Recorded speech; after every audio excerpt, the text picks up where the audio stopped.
It's like the real Vegas. Have y'all ever been to Vegas? I swear it's like that. Just crazy people in the streets, beat me up for bottle caps, people throwing up. Yeah. Yeah.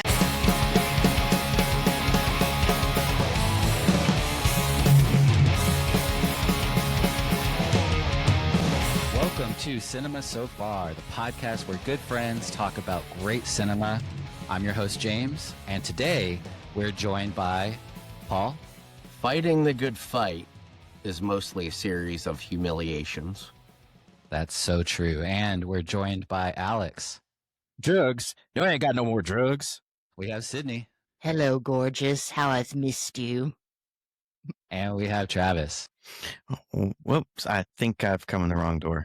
So, guys, today we are covering Fallout Season 2, Episode 5, titled The Wrangler.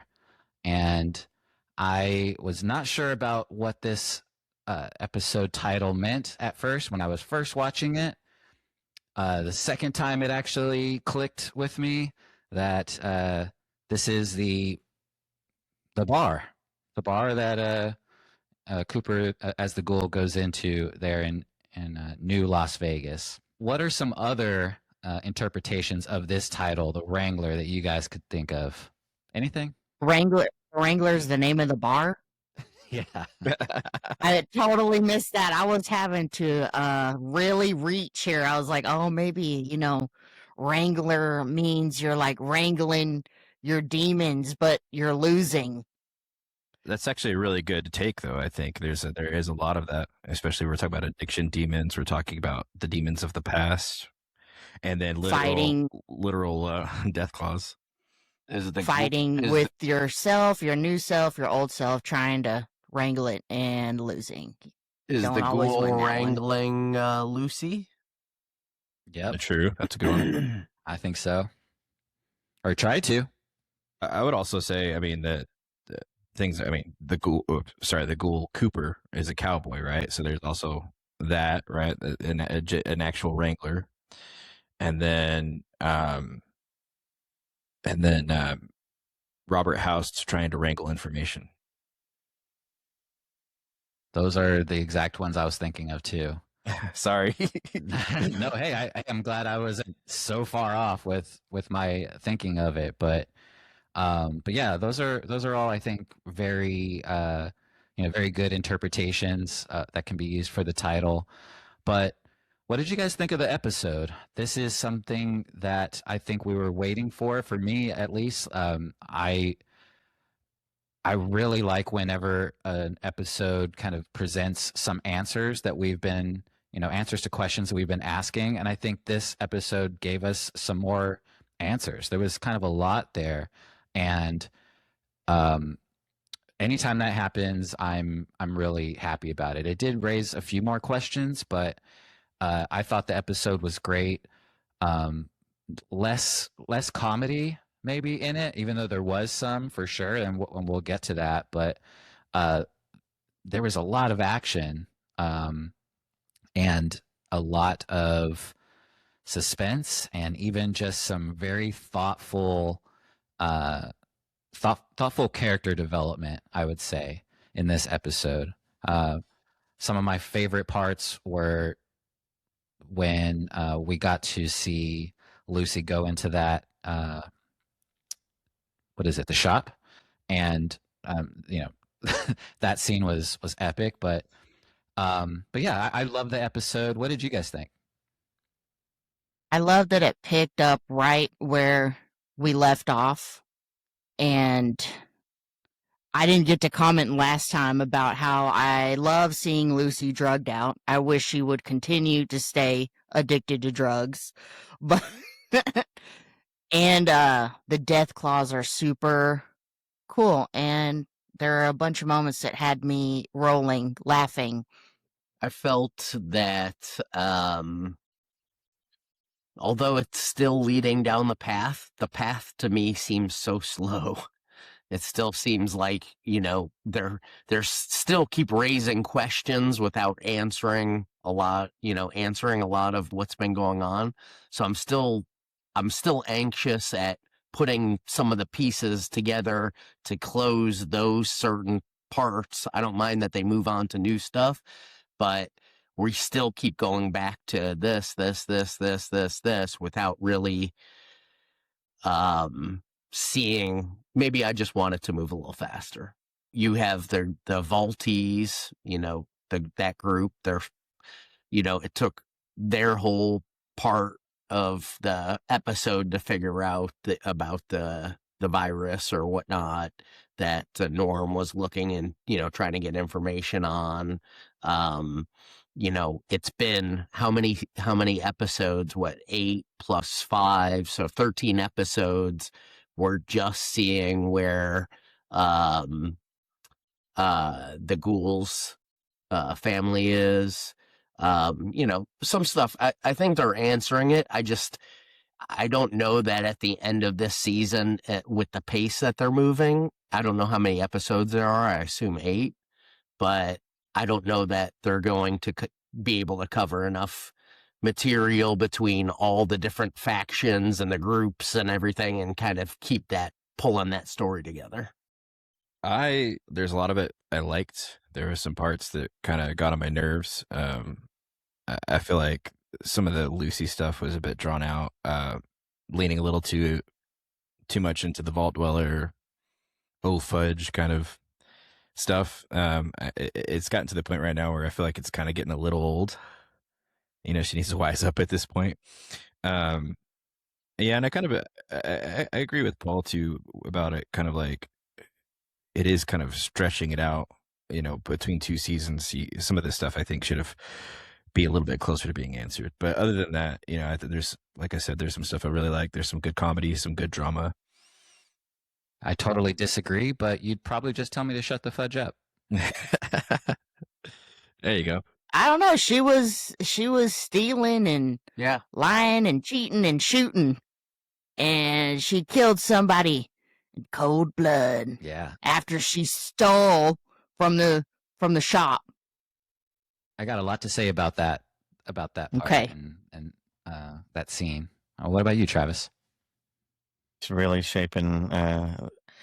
changing Lucy's demeanor here and her approach to things now, just based on her time being out in the wasteland, and everything that you experience along the way can shape who you are, for sure. And I love that scene because she has kind of an existential crisis. She's like, "Who are you?" And she's like, "I don't know." I think whenever it came to this episode, it's going to be really cool to just talk about what was answered, what mysteries were actually solved, or what answers the writers gave to us here. Because I felt like there was a lot, but maybe if we list them out, it'll be a little bit easier to talk about. So let's go ahead and get into the recap. We open on Lucy and the Ghoul in the new Las Vegas Strip, and they are stunned to see not 1, not 2, but 3 Deathclaws. And despite Lucy really wanting to do some more drugs, the only thing they can really do is run. They run and escape Indiana Jones style by sliding under a gate, and the gate that's containing those creatures. And the Ghoul explains the vault experiments. He believes that his family is in the very vault that Hank McClane escaped to. And Lucy receives some bottle caps or some caps from the Ghoul to get some Addictol, which should help her rehabilitate and get rid of the drugs in her system, while he goes to the local bar. So I want to mention at the very opening, it just reminded me of that scene in Jurassic Park where they're hiding behind the car and or in the kitchen when they're trying to hide from the dinosaurs. It just really reminded me of that part. And I liked when the Ghoul grabbed Lucy's leg and slid her into the garage. Yeah. Definitely had Jurassic Park vibes. I'm not drunk this time. Not this time. I'm still stuttering though. So I want to know more about the Deathclaws. Like, why couldn't they just bust into where they went? they It's a keep chain link True. gate, bro. It's strong. So, but also in this scene, what I thought was kind of funny was the bartender saying the Deathclaws were just another version of management. Mm-hmm. Yeah, that was funny. Now, okay, so I interpreted that like, because I had that same question, Paul. Like, wait a minute, why is the little chain link gate stopping these Deathclaws? But to me, it felt very video game like. Like you go into an area and that's where the boss stays, kind of thing. Where the whatever it is you're fighting are kind of in that area. You can't really go everywhere. You can't jump over that car or you can't go around that building. But I don't know. It just felt very video gamey in that way. I'm sure maybe there's some other reason, but go ahead, Alex. No, I was saying it's like a fog wall. Like when you're playing like the Souls games, like there's a fog wall that you have to pass, and then the creature can't come out of it, and as soon as you enter it, you have to fight the creature, kind of thing. But either way, they are nesters. They have nests, and that's why they had eggs there and everything, right? So another way that you could look at it is that they as soon as they left, they left the nest, and so the Deathclaws no longer saw them as a threat. I was also thinking maybe they're like the junkyard dog, junkyard dogs of the area. That's actually good. They're just kind of like patrolling this area and don't need to go out because they're guarding what's in there. Yeah, it's funny that you mentioned that, because that reminds me, here in El Paso, there's a street I walk down with my dog, and there's like 3 Malinois that guard it. And Malinois are basically the dog equivalent of Deathclaws. So I just thought about that immediately. I thought it was funny how Alex was actually himself in his own reel in the comment section on our Instagram and YouTube. People were gonna come for you. Yeah, yeah, they were gonna come for you, Alex. They might eventually. Receipts. Yeah. I was like, hey, look, I admitted it. Yeah. And then, you mentioned Addictol. So that's some other inside baseball. So that is a tool in the game that it's really interesting because it's really hard to find. It's super rare. You can't always buy it. It's locked a lot of the times, and you have to like have a high skill level to unlock it, or you have to, you can't just find it everywhere. And it's cool because what it does is it's a chem, but it takes away all of your addictions at once, any like withdrawal mechanics, and there's no penalty. You don't get addicted to it yourself. And then so I like how in the show they kind of reflected that by like showing us like, oh, it's like it was 250, now it's like 1,000, and it seemed like they made it a lot more hard to come by. And so I thought that was cool. At first, I thought Lucy was going to get more drugs. I didn't think she actually got. Well, that's what I didn't think she actually got the antidote or whatever. I thought, damn, she just went to go get some more drugs. You go, girl, girl power. Got any more drugs? I could use some more drugs. Drugs? Oh my God, that was so funny. She was hitting them up for drugs as they were about to get attacked by the Deathclaws. Yeah. And then afterwards, they were like, how she's like, yeah, I'm not trying to rush you or anything like that, but like, I'm completely out of drugs. And then I want to also mention, because that's when he mentions to her, like, I want you to go down to Sonny's and ask for a thing called a dick doll. But the way he said it with the southern accent sounded like a dick doll. And I'm like, why is she telling it? Like, what's a sex doll gonna do, like, to help her with her addiction? Go get a dick doll. So what's funny about that is I was doing talk to text when I was taking some notes, and my talk to text keeps saying a dick doll. Mm-hmm. And it's ironic because there's a sex robot later, but we'll get there. Okay, so the bartender back at the bar where the ghoul is, the bartender's being real friendly, real chatty, but the ghoul shuts him down, and we flash back to a public service announcement informing us that while the government twiddles its thumbs. Titans of industry are going to Las Vegas for a summit to succeed where the government has failed. And so this was kind of an interesting scene. Number one, because the bartender, I don't know if anyone watches that TV show, The Bear, but the bartender is in that show. And so I immediately recognized him. I can't remember his name, but yeah, big character in that show. And the way that he just is trying to talk to to the ghoul, but just Cooper does not want to hear it. Yeah, he's just totally just shooting the shit, right? He's just trying to be like, yeah man, let's talk about bartender, politics, blah blah blah. And Stop talking. What I thought Stop talking. He's having this like intense flashback in the mirror. That's true. Yeah, he's had some Vietnam flashbacks. But what I thought was funny too, two things I thought was funny is like, I don't know if you guys read the episode description before you watched the show. The whole episode description is just one phrase. It said "big whoop," and then the bartender refers to he's like, oh yeah, the Deathclaws are just another big whoop. And so I don't, I thought it was weird that they didn't give you like a full description of the episode, but that was just the kind of tie-in.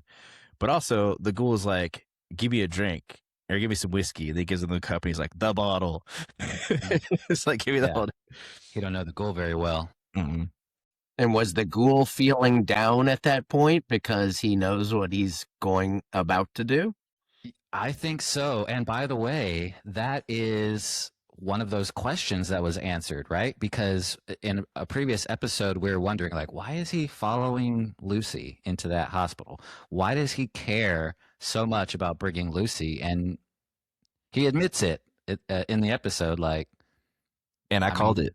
You're a bargaining chip. Yeah, I think you did. That was I called it. Sydney had it and I called it. It's my turn. I had the internet points. Go to Alex. Had and I called it like in the first season one time. Thanks for calling it back. No, that's you got the first one, and I'm coming in with the second. I'm glad all of you guys are good at predicting stuff. I'm horrible at it. I can never predict what's going to happen next, but I'll just sit back and enjoy it. But probably better. Sometimes I'm like, I'm watching a show. I'm just like, I know exactly where this is going. Rarely. I'm not trying to pat myself on the back, but like usually there's not that situation where I'm like too far off. So it does kind of get annoying to like kind of predict stuff like that sometimes. It's annoying being so awesome.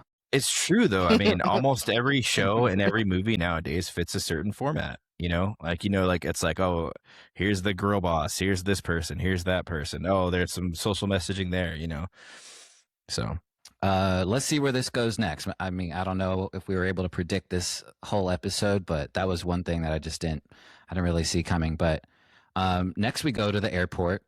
We see Cooper and Barb with Hank McClane as her assistant. Kissing ass. Yeah, and we see that he has a small briefcase handcuffed to his wrist.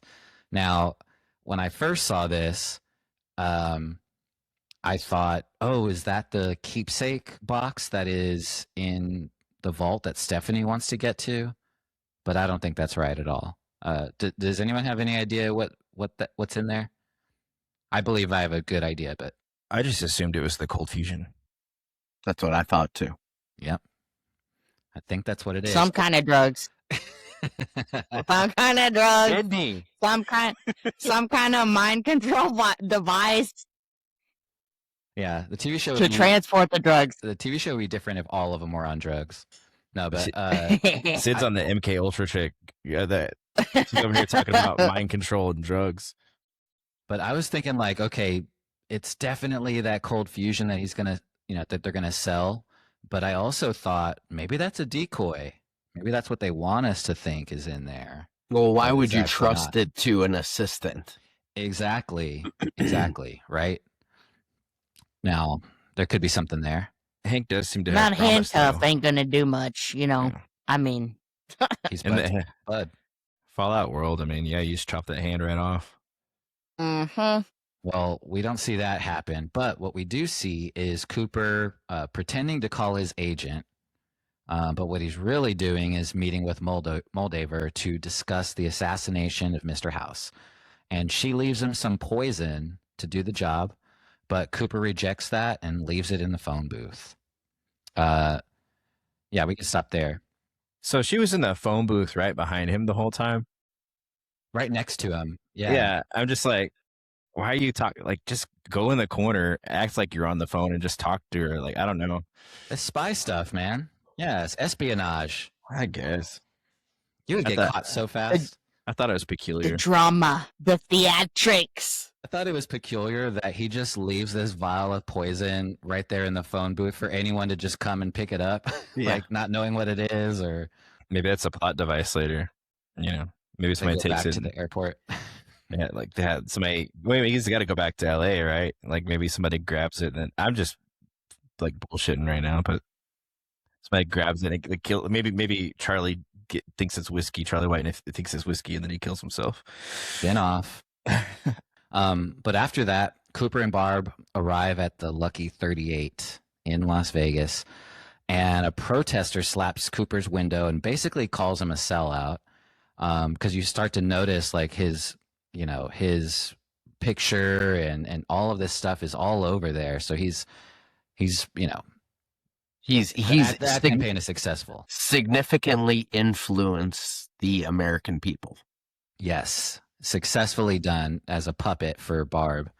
But while the protest is raging outside, we see Congresswoman Diane Welch again, and she's present. But she is getting pushed out of this building and down a flight of stairs. Cooper helps her up and tells her to keep at it when she is obviously discouraged by the fact that, the U.S. government doesn't really have a say in what's happening here. And inside, Cooper declines to go with Barb to go talk to Robco, but instead he does his spy thing and starts to follow Hank. Just as he's getting started with his spy games, House's decoy comes into the room and basically takes him to meet the real Robert House, who is revealed as the guy in the bathroom, right? Just one other thing is he also reveals to Cooper that he knows that he was sent there to kill him.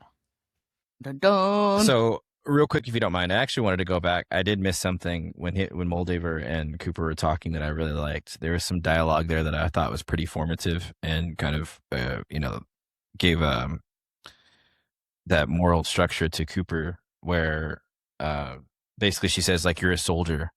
You've killed people before. And he's like in a uniform, and she's like wearing a costume doesn't make any different. I thought that was pretty.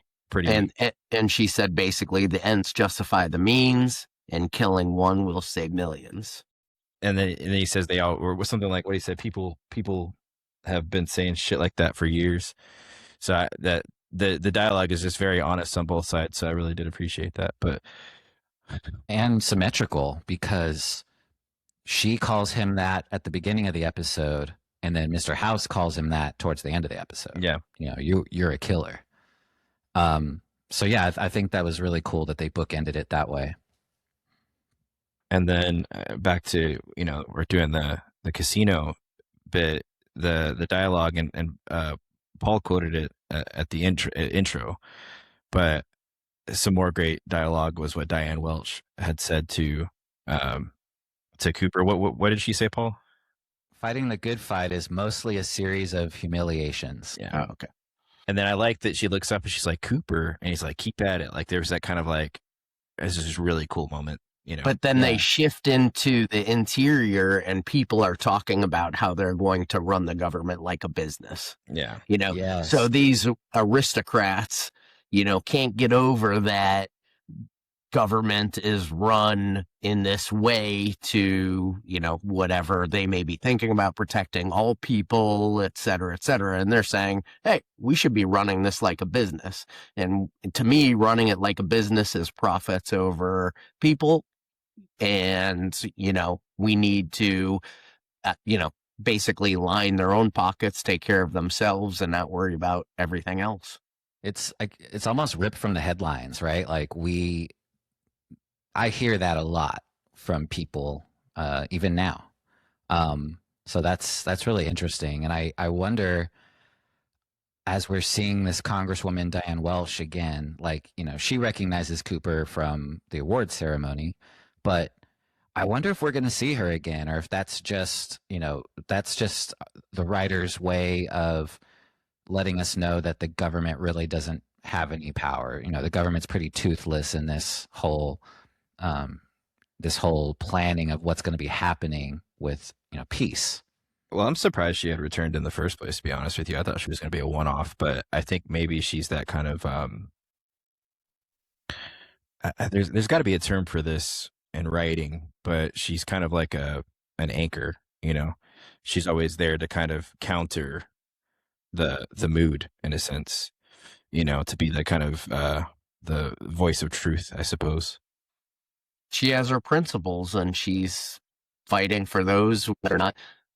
She's talking to a group of people in a room, or she's trying to make her difference, and she's sticking by what she believes. So I don't know. I think it's a little admirable, especially when they talk about, how these 5 corporations or whatever are deciding the fate of the world. No, and I like how modest she is too, and then how her language, is I don't necessarily want to equate it to religion, but she's kind of carrying her cross, you know what I mean? Unashamedly, like, what she had said about fighting the good fight. She's like, like, she's basically getting piled with mud and shit, and she's still like, I'm going to continue. I'm going to go. It's like Paul said, she's got her principles. She sticks to her guns. And I think that's very, like he said, admirable as well. Doesn't seem like the government has too much say in what's going on, not with all these corporations around. But apparently mathematics does, though. Yeah, yes, it does. But next, we go to some of our favorite characters. We see the snake oil salesman as he strolls toward New Las Vegas. He passes a Deathclaw skull. He stops to pick some flowers, and of course is attacked by a rat roach. He continues onward for a planned sexual rendezvous with a robot, Fisto, who we find out. And then it looks like a giant anal plug, that robot. Yes, and his name is Fisto. But we find out he didn't really love those chickens. He was just passing the time before he can get back to Fisto. Just hitting it and quitting it. And we found out why he was so interested in getting that power core from Thaddeus. Yeah. Yes. Which I didn't really put together until the second time I watched, but yeah. So I don't remember what the acronym for Fisto was. Does anybody have that? I didn't catch that. He said it, but I couldn't write it down. I was dying when he was like battling the rad roach, and just the music was playing. He was screaming. Yeah. It was so sad. Skipping through the field. The editing on that part was hilarious, Yes. It's the fully integrated security technotronic officer. Yeah, so it's another police spot. And then I really like how when Hank comes up, he's like, go sit in the corner like a regular perv or something like a civilized pervert, like a civilized pervert. And the way the snake oil salesman just like delivers like comedic lines in like Shakespearean fashion too. Like, he's an eloquent chicken fucker, but we love him. Yeah. So you mentioned that Hank ambushes him, knocks him unconscious. We see Hank return to the office, and in that moment, we get another answer. We see that Barb and Janie's cryo chambers are there in that building. So basically, the ghoul's hunch is right, and it is confirmed that they are there. So we see the chicken fucker. He wakes up restrained. He's at Hank's desk with a control device embedded in the back of his neck. And we've seen this before. We've seen how this goes. Hank offers to wipe his memory clean. and the snake oil salesman eagerly accepts. He's very excited to have his memory Was wiped. more than enthusiastic. He's yes, please. He's so How would you stoked. like to forget everything? The life he must have had to be able to like just throw all of it away and just want his whole memory wiped is funny. But I mean, we saw him try to commit suicide at least, I think, twice or With at his least foot. once. yeah. But Hank is tuning the device, and again, we've seen this before, where the camera kind of backs off and you see the window, and we're expecting to see a whole bloody mess splatter on the window, but it doesn't happen, and instead, Hank achieves this successful mind control with this device and doesn't kill him. Which is kind of like a third I was answer. like, of course that crazy motherfucker would survive that. I really think it's only because he was so excited about it. Yeah, I think you have to be willing. I think so. You're right. Just let it happen. Yes, please. Not only that, but we know from the first time that this happened that it obviously seems painful, right? And like, but he was like, ooh, oh, he's just like having an orgasmic experience while he's like tuning his brain. Yeah. And Hank seems surprised that his head didn't explode either. Yeah, he's like just gonna. And then, at the end of it, he said, after the guy comes back or whatever, and then he says, well, now let's begin. So now another question's raised of what he's going to do with this guy. So you guys are onto something maybe, because I just thought, oh, maybe Hank has been working enough to where he's figured it out. But maybe it was that combination of you just got to be into it, man. And I wanted to be down to clown. I wanted to bring up something else is that the song that was playing when the snake oil salesman was walking to New Vegas and then, getting really excited, picking weeds for his rendezvous and everything was Luck Be a Lady Tonight. And it went perfect with the heel click. And then the heel click and then we find out that the lady is actually the fist robot.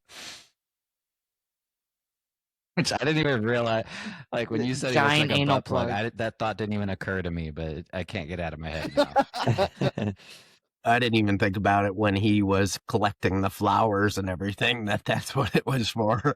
Yeah, just picking weeds. He's like, it said something about destiny or something like, I can't remember what he said, but he said some sort of eloquent, like poetic stuff about love. And he can be a gentleman when he wants to, I thought he was picking herbs for his snake oil potions. That's what I thought he was picking the flowers for. Need some dandelion root. And is that guy a ghoul? Because he always looks like he's Who knows? Dead inside. I think he just had a hard life. Yeah. I feel like the snake oil salesman right now, unrelated note, I've drank more Red Bull today and less water. My eyeballs hurt. I need some medical advice in the comments. Is that normal? Let us know in the comments. You need some Addictol. Yeah. Okay. Yeah. Little itch behind Big the eyeballs time. never hurt nobody. All right. So now we go to Norm and the junior execs when they arrive at Vault-Tec HQ and they see the wreckage and corpses everywhere. The junior execs joke about their dead coworkers as Norm notices blood on the wall. The group hear shrieking and shaking coming from inside the elevator, and we see Ma June and Barv appear. They're back, and they've claimed the HQ. Barv says that the noises are coming from a roach farm, and Ma June tells Norm Lucy's most likely dead. She advises them to return to the vault, but offers supplies because she's trying to be a better person. So first off, that scene, like immediately when they walk in, Clark's like, "Ooh, it's so dirty in here," and then Pete's like, "It's like walking on garbage." Yeah, it's like walking on garbage. And then Clark says, "One of these guys must be the janitor." Like they're just so like nonchalant and jokey about like this, like all their dead coworkers. They're so clueless about what happened. And then when they get to like where Norm sees the blood on the wall, This is like the funniest part. When Norm sees blood on the wall, they look at the reception desk, and then Ronnie's like, "Hey, look, it's Janice." Yeah. And then Clark's like, "Still at her desk. She's always been a kiss ass." And like, and it's funny, but it's also just kind of like a commentary on how like selfish dicks all these guys are. You know what I mean? So I just like I got a big kick out of that. I thought that was hilarious. But yeah, who sees that? Who sees all this blood on the wall and it's just and corpses everywhere and it's just like, business as usual, like. It was only a week ago. Yeah. Corporate bloodsuckers. A lot can happen in a week. But I was not expecting to see Ma June and Barv again. But man, they bring the comedy for sure. I'm sorry, one more thing, and I thought this is game lore, but it was also hilarious. So when they hear the rattling coming from the walls, they're like readying themselves, and then Clark, the one with the glasses, he says, "I have to craft a weapon," and he picks up a fan, which I thought was hilarious because that's like straight up just like, in Fallout, like you pick up fans and junk and you make weapons out of them. And some, depending on the game, you could do it in real time, do it in your pause screen, or you have to have like a workbench. But it was, okay. But the Easter egg was that he picked up the fan. Like it was just like, I need to craft a weapon. I was wondering about that. And I loved Barv saying, hey, the roaches are not big enough yet for market, but they'll get there. One of my favorite lines of the show is when they're leaving and they, they said they can have the supplies and stuff, and Ma June's just like, "Good luck, dipshits." And then Barv tells her she's getting soft. Yeah. And then one other thing too that I noticed is that when Ma June is speaking to Norm about Lucy, she mentions, and this is kind of a little heads up for the future. She mentions that they're going through Con Country. Yes. Which is another faction that we haven't came across yet, but they are one of the most resourceful and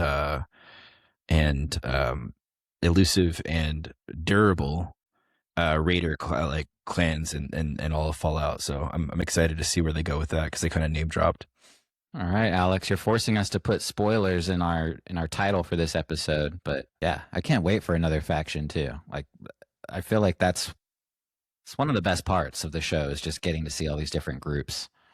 Paul doesn't agree. He's tired of new stuff coming in. No, I want to see the factions being, start fighting each other and, seeing what's going to happen with, that settling, or are they just in different parts of, areas and they stay to themselves and, my theory, and I'm not going off the game or anything. I'm just thinking of like what the what's gonna happen is like inevitably that's gonna kind of have to be what happens because they're introducing these factions. They've introduced the Legion. They're talking about the Cons. We already know about the Kings and all these different things. So I don't know what it is, but I think whatever happens at the end of this episode is going to be like a big kind of catalyst event for a war, and I'm also kind of hoping for that.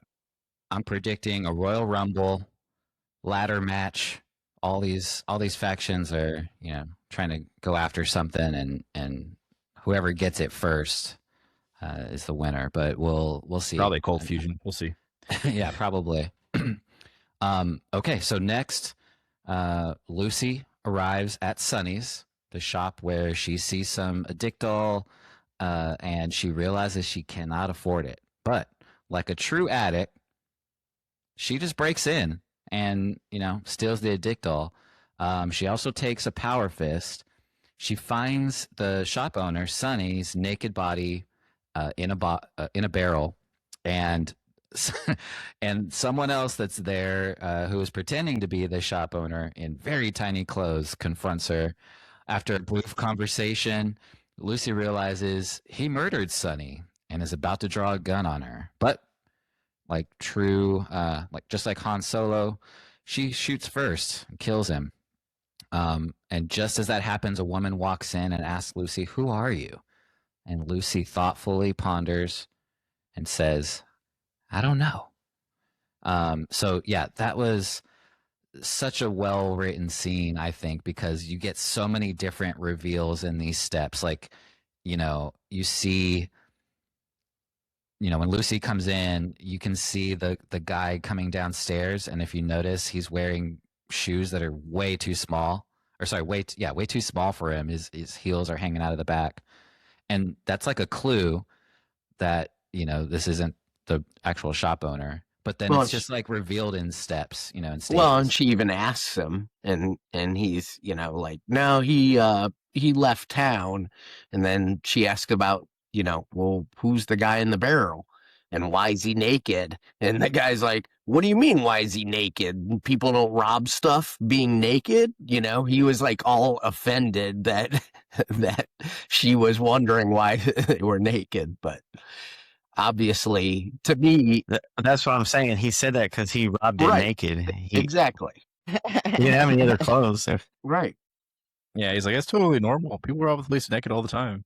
Lore point too that we saw the power fist. That's another one of those iconic weapons from the game. I think it's pretty self-explanatory. It's basically just a gauntlet that you put on that has a pneumatic like fist where like it punches air, makes your punch like 1,000 times harder. So yeah, has anyone seen Arcane? They have one of those in there too. Yeah, Vi, the character. When you play her, she has two. Yeah, and then there's also more than one style of power fist, but that is the most common. So maybe we'll see the others. Man, I want one of those things. Hell yeah, I want one.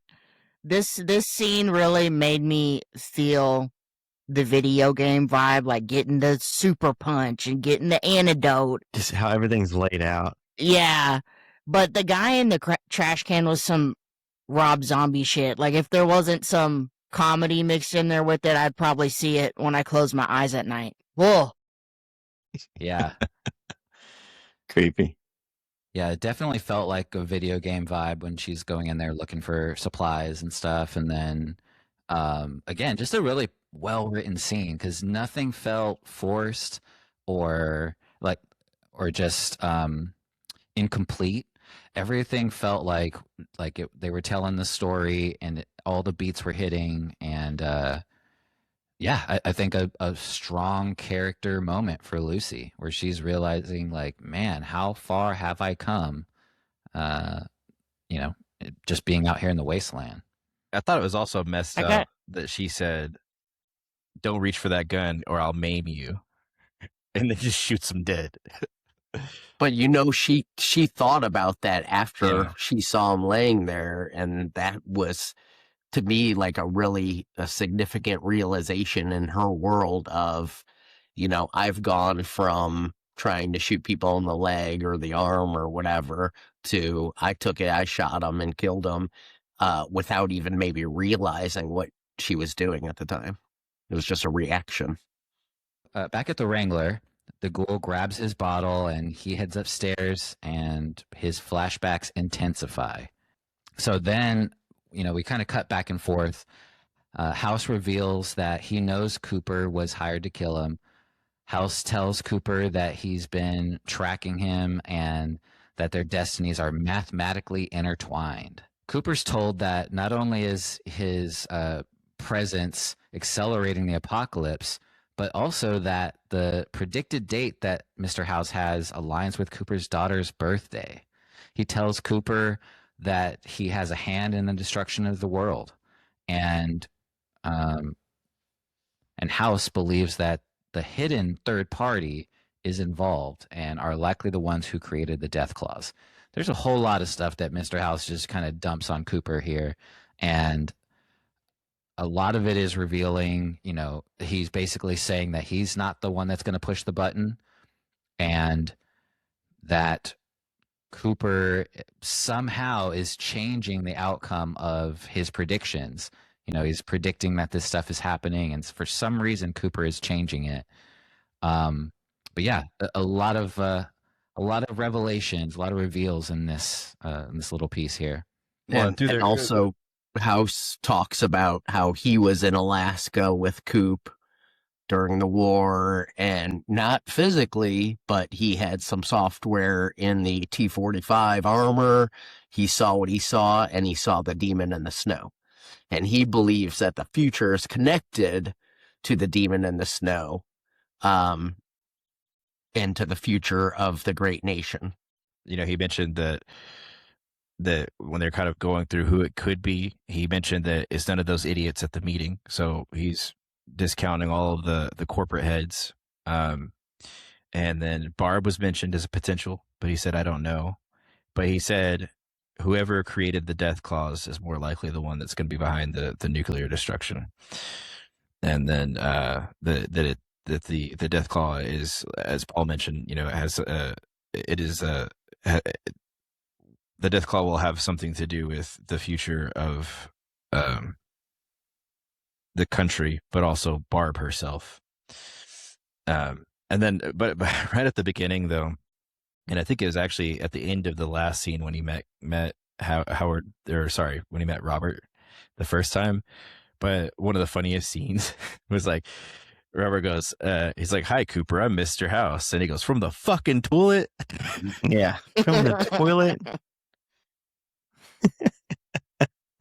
With several moments in that was hilarious, where he's just like, "Come down." "I'm not coming down. Come down." House talks about how, you know, he's figuring out the future. Everything's based on mathematical formulas.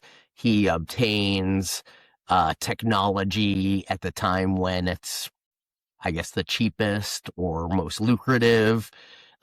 He, you know, can predict future events, etc. So I thought that was pretty interesting that he revealed quite a bit of what he has been doing, what he's up to in his discussions with Coop. To me, this conversation revealed a little bit more about House, and I don't know, maybe he's not the guy we thought at first, right? Like he might be trying to do something good. Of course, he's done some bad things to, you know, along the way, like blowing up some, you know, dude's head. But I don't know. It seems like he might be trying to do things for the greater good. He could just be BSing, but I think don't know. I think he reveals that he wants to live forever in a There's robotic form, cold fusion. and so he wants the cold fusion. And you know, as he's talking about, you know, he wants to know how Coop fits in this. Coop coming to Las Vegas changed the timeline on the end of the world, and he doesn't like invalidated variables. And so you know, he thinks there's another variable out there, but he doesn't know what it is. And so, you know, this brought up, hey, is it Lucy? Maybe. And then I think I kind of caught my train of thought again. One thing that I noted was that he gives me like a evil Tony Stark vibe. Yes. And he's got this kind of almost mad scientist vibe about him. So maybe more so, he's not necessarily good or bad, but he's just kind of another power grabber, right? And so we're seeing, like, we've got the communists with Moldaver, we've got the Corpos, and now he's kind of like another actor in the Grand Theater. Well, he says he always wins, or the house always wins, and he thought he was the house. Now he's wondering if he's not the house. Yeah. And what if somebody else is? And Coop says, you know, what if you're just a fucking lunatic who houses a building system to defend the city, you know? So Yeah. And then he scores on Cooper because he's like, "Oh, I'm the lunatic," says the guy who pretends to be a cowboy while his wife is trying to destroy the world. and then you know, proceeds to call him a killer. Got him. Yeah, like got him. And I definitely got mad scientist vibes whenever he put on the whole Doc Brown helmet contraption. Yeah. Which I don't even know what that was, and it wasn't even mentioned, but maybe we'll find out. Was it necessary? Yeah. I have no idea what it was, but and no one really talked about it in the scene either, but maybe that'll come out later. It also looks like that weird brain helmet thing that Jim Carrey as the Riddler had, and it was, I think it was Batman and Robin. I don't know if you remember that or not. Yeah. Yeah. Oh yeah, he did have that too. All right, so back to Norm, and they are still in Vault-Tec HQ. So Ronnie, the other Bud's Bud that was kind of, I think, the de facto leader until Norm shows up. He is leading everyone to the comms room. He's telling people, hey, you do this and you do that. Obviously kind of taking charge here. And even Norm notices that, like, hey, like, he's kind of grabbing the steering wheel. But Norm goes to Claudia, who's crying. And Claudia realizes that everyone she's known is gone, including her cat named Puppy. And Norm inquires, if Claudia knows anything about Vault-Tec, and they talk a little bit about, maybe what could be going on. Of course, she keeps reminding him that she only started working there a week ago. She mentions Barb. They go to her office, and Norm starts checking out Barb's terminal. But I see that Claudia, she picks up a picture of Janie, Barb and Cooper's daughter. Claudia realizes that Norm isn't actually Bud's successor and warns him about what'll happen if the others find out.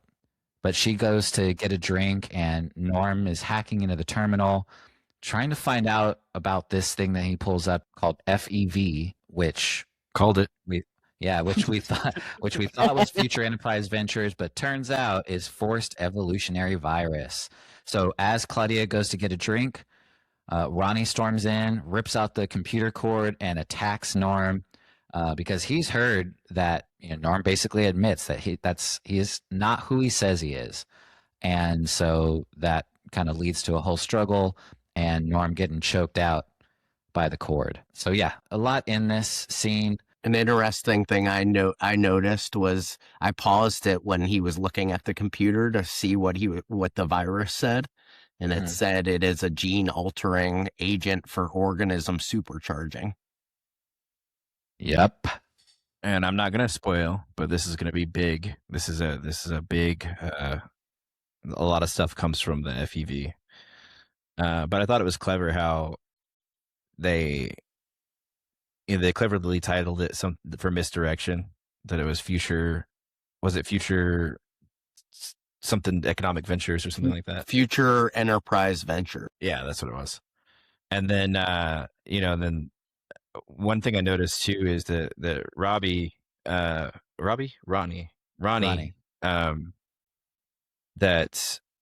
he caught on to Norm when Norm asked him who he was trying to contact, which is like, I feel like Norm, I don't know if he just doesn't care anymore, but he seemed to just like be given tells left and right.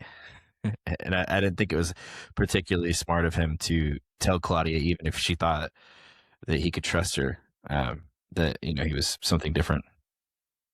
And that was a pretty violent attack on Norm with the choking out. That was pretty brutal. Hey, Claudia warned him, like, man, these people are crazy. You're not. So you stand out like a sore thumb. And I guess he just couldn't keep up the act that long. I could tell they were catching a vibe. I was like, just let Norm have this one. Yeah, okay. I know. Let him have he's my MVP again for this episode. Shout out Norm. Yeah, he's great, but I can definitely see them getting together, right? Like they're vibing for sure. They're gonna kiss. I ship them. I mean, that's pretty obvious. Now kiss. But okay, but then we go back. So Lucy in the hotel room takes the Addictol. She violently purges. She's throwing up everywhere. She stumbles back into the hotel room, and Cooper asks her to just throw up outside the window. And gross. Yeah, it's especially for the people she throws up on below. Yeah. Hey, watch it. It's like the real Vegas. Have y'all ever been to Vegas? I swear it's like that. Just crazy people in the streets. Beat me up for bottle caps, people throwing up. Yeah. Yeah. I laughed so hard when I saw that sign. Yeah. Like, hey, It's a living, right? And the worst thing about it too is the vomit that she's vomiting isn't just any old vomit. She's vomiting up all the drugs in her system. It's It's like rancid, Nuclear. crap coming out of her throat. What was interesting is that as she's doing this, the ghoul seems to care about her. He's trying to comfort her while she's sick. But then we see who else is in the room. It's the snake oil salesman, and he has a message from Hank. He reveals that Cooper's family is being held by Hank, and Hank will actually kill them if the ghoul doesn't agree to take Lucy back to the vault. So Hank offers an exchange, Lucy for Cooper's family being kept alive. After some hesitation and him explaining to Lucy, like, actually, yeah, this is why I brought you, he decides to tranquilize Lucy, and the salesman leaves to go back and report to Hank. The ghoul lingers beside her and says, man, family's a fucked up thing. But we see that, Lucy starts to, so this kind of cuts back and forth, but Lucy basically comes to and uses that power fist, punching the ghoul outside of the window, impaling him on a giant pole, and he is stuck there. He's a ghoul kebab, basically. After that, she passes out, only to see her dad as he comes in and finds her there. Now, I know that's towards the end of the episode, but that's what plays out in the whole scene there. And basically, the snake oil salesman was threatening Coop or the ghoul the whole time, saying, if you don't do this, then, they can just prematurely open those cryo chambers and your daughter and your wife are going to be dead. So, and he tells Lucy, or he tells them, the snake oil salesman, that, there's got to be a bargain to be made, and that's what Lucy's purpose is. She's the bargain. This scene was one of the most, heartbreaking scenes that we've had so far. I think maybe a close runner-up would have been from the first season when Lucy finds out that her mother was the ghoul sitting at Moldaver's table. But you can literally, more than you ever could, you've seen like this humanity and this kind of sadness in the ghoul's voice when he's having to make that decision, Well, and also Coop in Vegas in the flashback is getting wasted, and rides the bomb like a bucking bull, passes out, and then wakes up to his wife trying to take care of him. I'm so happy you mentioned him riding the bomb. We flash back to Cooper falling from the mechanical nuke. He's drunk because he is just distraught. He's grabbing every drink he can find. He grabs a drink out of someone's hand as he's walking by. And, finally we see Barb pick him up off of the floor, basically like, hey, let's get you back up to the room. And whenever Cooper is lying there on the bed, he looks up at her and says, we need to talk. And that's intercut with that last scene of the show where Hank basically says, where he calls Lucy my little sugar bomb, as he is sitting there over her. And so that was like another nice piece of symmetry. I love when they do this, where it's two different timelines, but something similar is happening in both, and they cut between them. So they're both linked by that singular phrase, family's a fucked up thing. If you notice that too. Yes. And then, but the Lucy just like broke my heart on that situation too. Cause, she said we were actually beginning to get along. And then I thought we were friends. Well, that's what she says when she knocks him out the window. But before that, when he shoots her, or right before he shoots her, she says, and we were just starting to get along. And he's like, yeah, like he's just so despondent about it. And I'm bad about it, I'm sure.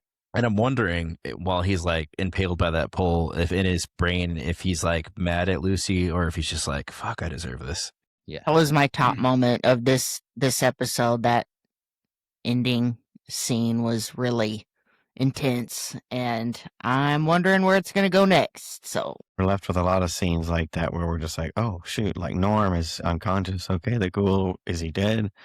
You know, and I think they did a lot of good camera work this episode. You know, using the writing and the camera work together. I really liked the scene of them having a glitch effect with the ghoul, and like when he's taking the drink and it's flashing between the two. That was really cool.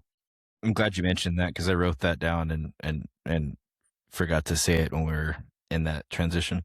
Well, yeah, it's really slick editing, and again, just really impeccable writing, I think, for this episode. So that's the end of the episode. What were some of your guys' top moments, you know, for the episode? Either a scene that you really loved, or just something that happened in the episode that was your favorite.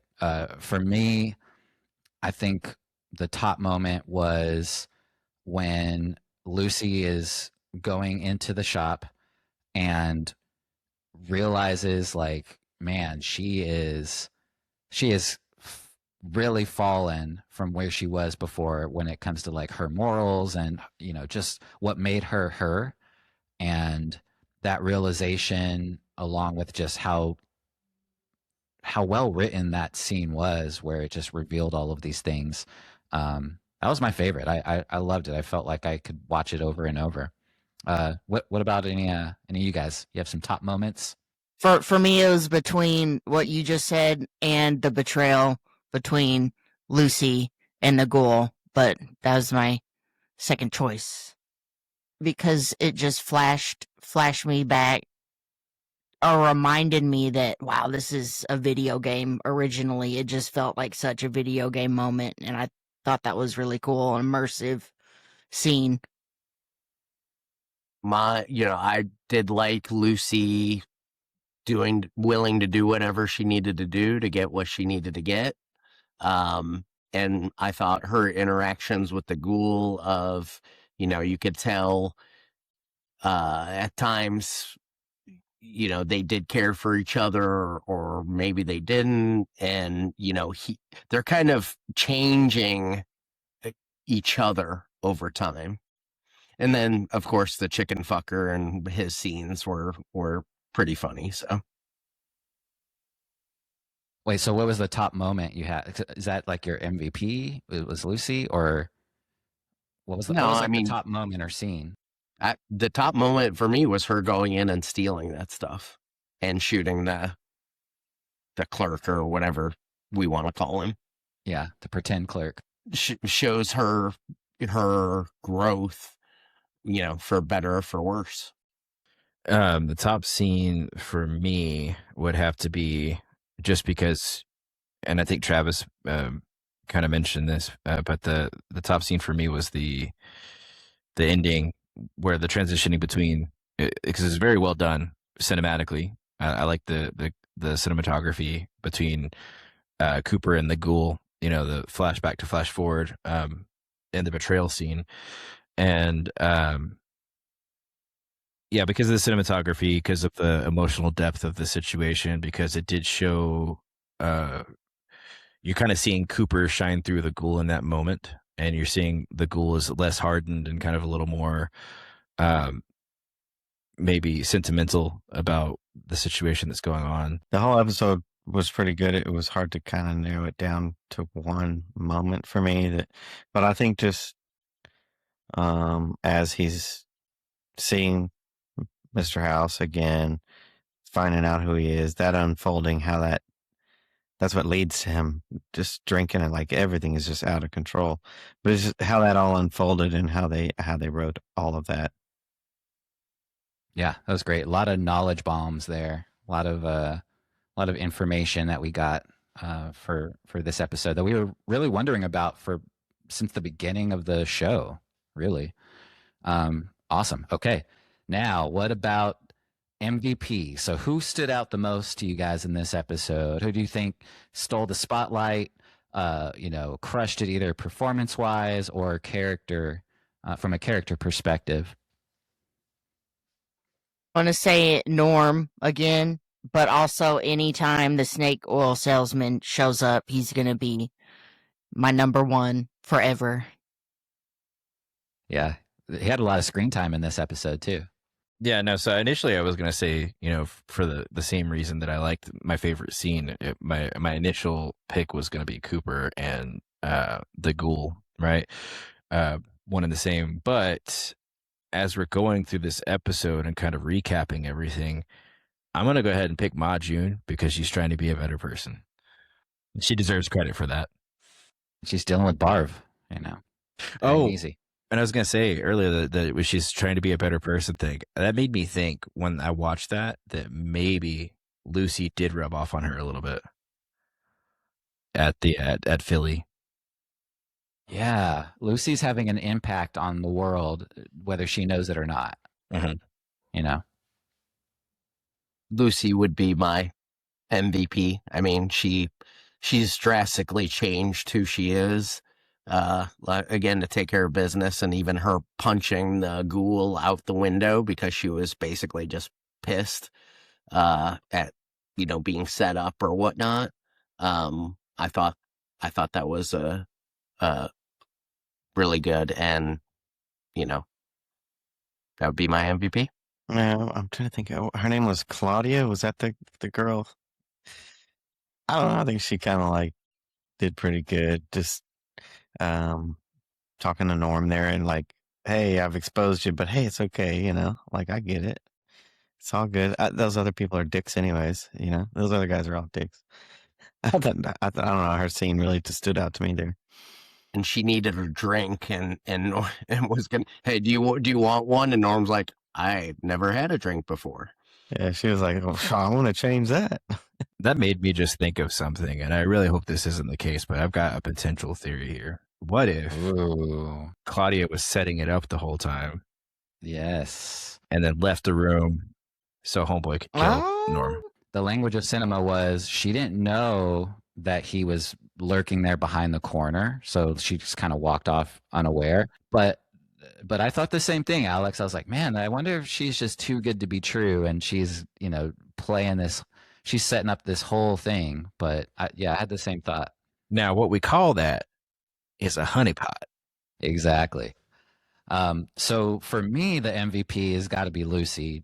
I mean, maybe even Ella Parnell, because she was acting her ass off in this episode, and like just the look she gives when she's betrayed by the ghoul, and just all of it. When she goes into the shop and she's really trying to figure out what's happened to her. I just thought she did an exceptional job, and she crushes it every time. I feel like I probably pick her every time for the MVP, but man, she really earned it on this one. Can I say something on that?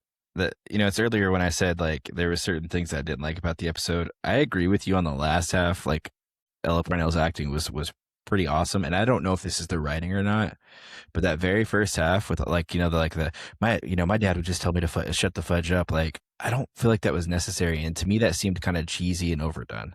And that was the issue I had. I'm just like, I don't think that's what she said, because I thought that too, but at the captions it said, I think you would just tell me to shut the fudge up. I think she was referring to the ghoul.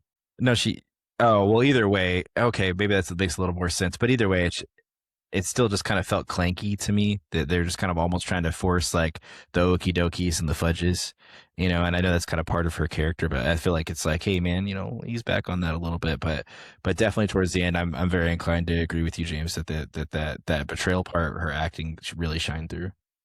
In the game, wouldn't you only have so many dialogue lines? Wouldn't your character like say the same thing again? Sort of, yeah. But I mean that's a little too meta at this point. I mean, it's good to have, and this one was this episode was already like very lore dense. A lot of Easter eggs. There's even more I didn't mention, but if you focus on the posters throughout New Vegas, that might give you a hint of some characters or things that you might end up seeing here in the future. But if not, then they're Easter egg points for the gamers. But I just to not to go back and forth or anything, but I feel like that's kind of the secret sauce of Fallout, the TV show, is them balancing that grim dark stuff like the guy in the barrel, along with the dramatic stuff like the the last scene with Cooper drinking and you know that being cut between him and Lucy and the betrayal thing. But then they also are able to mix in all this humor, and I felt like that's what some of that okie dokie shut the fudge up stuff was, is just, you know, it's sprinkling humor in this otherwise very dark you know, setting. I completely agree with you, and 99% of the time it hits. It just didn't hit for me on this one. You know, cool. I think the funnier stuff was like the drug stuff. Like, yeah, you got any drugs? You got any drugs? Like I feel like if they stuck with that maybe a little bit more, it would have been a little more consistent. But it's like she's a drug fiend, but also she's being polite and fudge and okie dokie. You know, it just kind of, it was clanky to me, and that's just my opinion. But overall, I'm not talking shit about the show. It's just this one episode. Hey, as the dude said, hey, that's like your opinion, man. The dude abides. Yeah, thank you for your closing thoughts, you guys. Thank you for joining us for this week's episode as we cover Season 2, Episode 5 of Fallout. I hope you enjoyed it as much as we did. If so, please drop us a 5-star review wherever you're listening. It really helps us out, and it would be much appreciated. Much appreciated. Help a brother out. Yeah, join us for next week as we cover Episode 6. Until then, I would really like to know, what do you guys think Lucy and the Ghoul's relationship is going to look like after the betrayal at the end of this episode? Any quick closing thoughts for you guys? Man, the Ghoul is a Ghoul kebab right now. I don't know how he's going to get out of that. I don't know what's going to happen to lead Lucy and him back together, but I think maybe they will.